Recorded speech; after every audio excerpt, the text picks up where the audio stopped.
comme on est bien là. Salut tout le monde!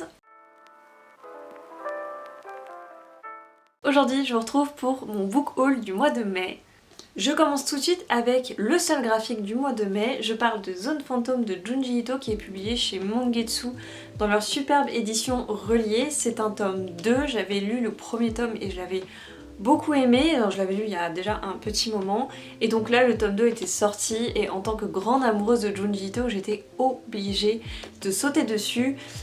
D'ailleurs il se peut que prochainement sur ma chaîne il y ait une vidéo dédiée à Junji Ito parce que c'est un maître de l'horreur incontesté et que j'ai absolument besoin de vous parler de cette passion pour tous ces mangas. On va suivre du coup juste des recueils d'histoires horrifiques qui sont liées les unes aux autres il me semble, si je dis pas de bêtises.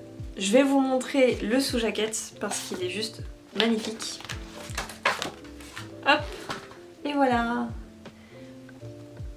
Alors, je sais pas du coup si vous voulez que je vous montre quelques planches. Je vais vous montrer quelques planches. Je vais essayer de pas montrer des planches trop horrifiques parce que je sais que certaines personnes y sont peut-être un peu sensibles. Mais bon là, je montre un petit peu les graphismes. Waouh! Ils sont vraiment trop beaux. Je vais pas tout montrer parce que j'ai pas envie de vous spoil les magnifiques planches de Junji Ito. Non, on va passer au roman. Je vais commencer par les reliés. J'en ai reçu 2 ce mois-ci. Les 2 viennent de chez De Saxus, bien évidemment.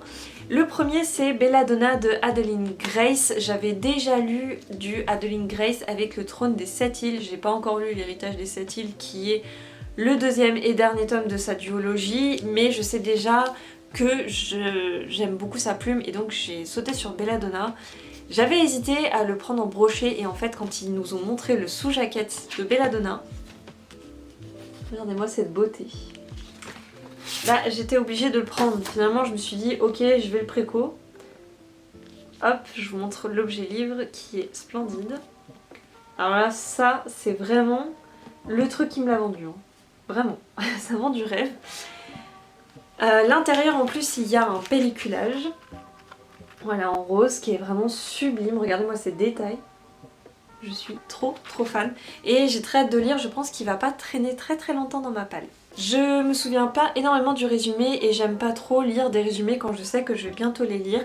Mais du coup, Belladonna, il me semble que ça parle d'une fleur poison qui peut tuer quelqu'un et peut-être d'une malédiction il me semble. Je crois que c'est malédiction, poison dans un univers un peu sombre et il me semble qu'il y a une créature fantastique. J'ai un doute mais il me semble très fortement et moi là c'est tout est réuni pour que ce soit le coup de cœur donc j'espère que ça le sera. Le deuxième et dernier relié que j'ai reçu ce mois-ci, c'est Gilded de Marissa Meyer. Je viens tout juste de le recevoir aujourd'hui et donc je vous le présente en vidéo. C'est mon dernier livre qui est prévu à l'achat ce mois-ci. Il devrait pas y en avoir d'autres, c'est pour ça que je vous tente cette vidéo. Je me rappelle plus exactement, je sais juste que c'est une réécriture de contes et que moi en général je saute sur les réécritures de contes. Surtout que le relié est juste magnifique. Il me semble que Marissa Meyer a fait d'autres livres en France, moi j'en ai jamais lu d'elle. Ce sera l'occasion de découvrir sa plume. Regardez-moi cette beauté.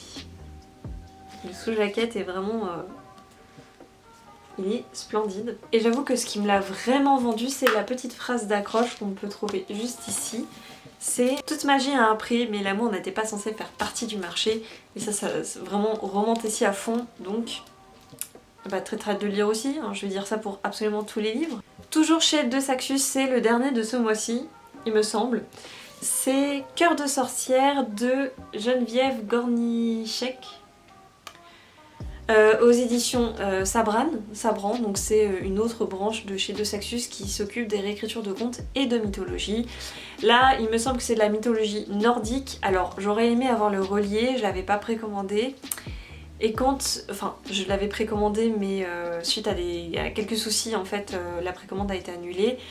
Je me suis dit que c'était pas grave, que j'allais l'acheter en magasin et en fait le jour J, quand je suis arrivée pour l'acheter, il n'y en avait déjà plus et impossible de commander. Le vendeur m'a dit qu'ils en auraient pas et donc qu'il y avait que les broches à disposition, donc qu'est-ce que j'ai fait? J'ai acheté le brochet et maintenant je le vois sur internet, encore disponible. voilà, j'espère que ce sera un coup de cœur, mais j'espère pas parce que si j'ai raté le relier alors que c'est un coup de cœur, je vais être un peu dégoûtée. Bon, réécriture de mythologie nordique, moi je connais pas énormément les mythologies nordiques, mais pourquoi pas le découvrir avec ce roman, j'espère juste que je serai pas déçue et que ça va pas me dégoûter de cet univers que je ne connais qu'à peine. On se rend chez une autre maison d'édition qui vient juste de se faire une place parmi les livres. C'est la maison d'édition Corrigan ou Corrigan, je ne sais pas vraiment comment ça se prononce, moi j'ai envie de dire Corrigan. Je n'ai pas pu résister à leurs deux premières sorties, dont la première qui est Le cœur du prince Corbeau, le royaume des fées, le tome 1. Alors du coup c'est une saga, mais il me semble que les livres peuvent se lire séparément. C'est pour ça qu'il me semble que celui-ci c'est le tome 2 en VO, mais qu'ils ont, je sais pas pourquoi ils ont traduit celui-là en premier. Allez savoir pourquoi. En tout cas il me tente énormément, c'est des histoires de trône, de princes, de fées, de royaumes, de tout ce que j'aime. C'est, je pense, très très fort de la romantécie. En plus il a l'air assez gros. Donc j'ai vraiment hâte de me plonger dans cette histoire. Honnêtement j'ai failli le sortir ce mois-ci à plusieurs reprises et je me suis dit non, il faut que je lise les livres que j'ai achetés avant, ceux qui sont plus anciens dans ma palle. Donc sinon je l'aurais déjà lu depuis très longtemps je pense. En tout cas j'ai très hâte, il va vite sortir de ma palle. J'ai même pas dit de qui c'était. Bravo, c'est de Tessonja Odette. Toujours chez Corrigan, on va retrouver Frost, donc c'est Frost and Nectar, le livre 1. Le premier tome, je l'ai déjà lu, je l'ai déjà postité et j'ai très hâte de vous en parler. J'ai vraiment beaucoup aimé ma lecture, mais je vais pas m'étaler dans ce book haul parce que ce n'est pas le sujet. Les vibes dans ce livre, trop aimé. Chez les éditions Bookmark, on a des suites de sagas. Je me suis pris Les Liens du Sang, le tome 2, il y a de la magie dans l'air dans les éditions, enfin dans leur section Moonlight, paranormal, donc chez Bookmark. Et Les Liens du Sang, donc c'est de Helen Harper, il me semble que je vous avais déjà parlé du premier tome. Ou peut-être que je vous en ai pas parlé, j'ai un doute. En plus il est là-bas. Il est, je sais pas si vous le verrez. Non, je crois que c'est plus dans je crois que c'est pas dans le cadre de la caméra, mais bref, j'ai pareil très envie de continuer cette saga. C'est une saga que j'aime beaucoup parce qu'il y a des lycans, des métamorphes, et j'avais du mal à me mettre aux histoires de métamorphes avant, et honnêtement maintenant cette saga m'a donné trop envie d'en lire plus. Donc si vous avez des sagas qui ressemblent aux Liens du Sang, je veux bien que vous laissiez du coup en commentaire les titres, je serais extrêmement curieuse parce que j'ai vraiment beaucoup accroché à ce premier tome. Toujours chez Bookmark, de Jennifer Estep, le tome 2 d'une couronne d'épines, donc Défendre le prince. J'ai lu ce mois-ci Tuer la reine et je vous en parlerai du coup dans un update lecture de mai, pareil. La fin du tome 1 a été assez prévisible et pourtant ça m'a donné envie de lire le tome 2 parce que j'ai l'impression que ça va s'ouvrir à l'univers un petit peu plus, qu'on va peut-être apprendre à plus connaître d'autres personnages et que la romance va également se développer.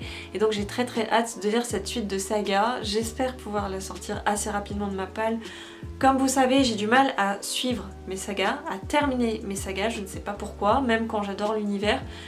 Je sais pas, il y a un truc qui fait que j'ai un peu de mal et pourtant quand je suis dedans, j'y arrive. Je vais clôturer ce book haul en vous parlant d'un livre que j'ai commencé à lire mais que je n'ai pas continué. C'est pas qu'il est nul, c'est juste que c'est pas le moment pour le lire. Je parle évidemment de Legend and Latte de Travis Baldree. Pareil, vous m'avez vu l'acheter dans le vlog précédent que je vous ai tourné.